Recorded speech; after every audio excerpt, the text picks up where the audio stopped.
Hello, I'm Bernard Hickey from interest.co.nz and welcome to 90 at 9, brought to you in association with ASB Bank.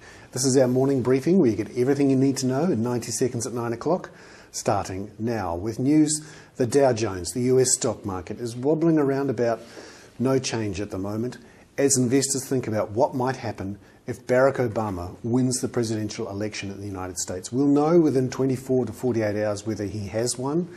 At the moment, the opinion polls say that he will win, about 50 points to 43 is ahead of John Mcain. It's not clear how that's going to affect the markets, and to be frank, they've been thinking about other things at the moment.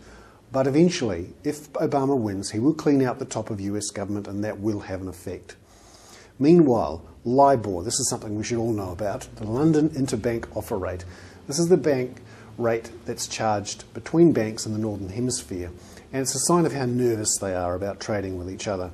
Well, that's fallen to its lowest point since the Lehman Brothers collapse on September the 15th.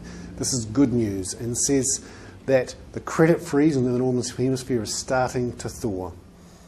Meanwhile, across the Tasman, Australian house prices fell 1.8% in the September quarter. Things are starting to come off the boil there as well. Our market's been a little bit more advanced than the Australian market in terms of price falls, but now it's hitting Australia too, and the fastest falling state is Queensland, and particularly Brisbane, where prices fell 3.3%. I'm Bernard Hickey. That was 90 at 9, brought to you in association with ASB Bank for interest.com.